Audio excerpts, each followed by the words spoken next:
হুজুর সাল্লাল্লাহু আলাইহি সাল্লাম ইরশাদ করিয়াছেন যে আল্লাহ তাআলা ফরমাইয়াছেন, আমি আপনার উম্মতের উপর 5 ওয়াক্ত নামাজ ফরজ করিয়াছি এবং প্রতিজ্ঞা করিয়াছি যে যে ব্যক্তি এই নামাজ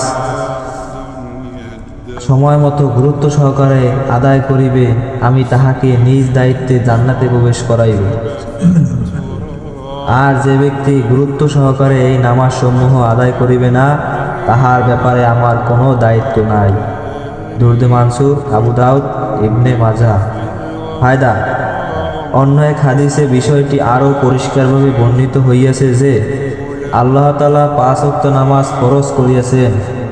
যে ব্যক্তি অবহেলাবশত এই নামাজে কোনো প্রকার ত্রুটি না করে বরং উত্তম রূপে অজু করিয়া সময় মতো খুশু ও খুজুর সহিত নামাজ পড়ে আল্লাহ তাআলা ওয়াদা করিয়াছেন যে তাহাকে অবশ্যই জান্নাতে প্রবেশ করাইবেন। সুবহানাল্লাহ। আর যেই ব্যক্তি এইরূপ করিবে না তাহার প্রতি আল্লাহ তাআলার কোনো ওয়াদা নাই। তাহাকে ক্ষমা করা বা শাস্তি দেওয়া সম্পূর্ণ আল্লাহ তাআলার ইচ্ছার উপর নির্ভর করিবে। নামাজের কত বড় ফজিলত যে ইহার ইহতেমাম করিলে বান্দা আল্লাহ তাআলার ওয়াদা ও জিম্মাদারির মধ্যে দাখিল হইয়া যায়। আমরা দেখিতে পাই যে যদি কোনো সাধারণ সরকারি লোক কিংবা কোনো ধনী ব্যক্তি কাহাকেও কোনো প্রকার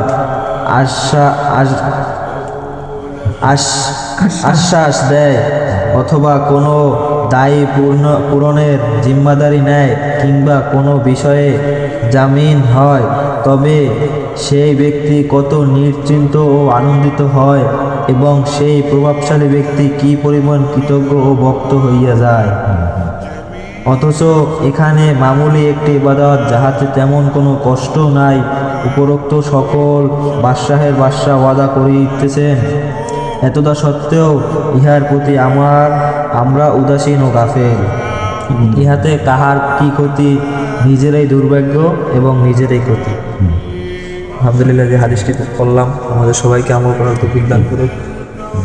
হাদিসের মধ্যে আছে যে ব্যক্তি ঈশার নামাজ জামাতের সহিত আদায় করলো এবং ফজরের নামাজ জামাতের সহিত আদায় করলো, সে যেন সারা রাত্র ইবাদতে কাটাই দিল।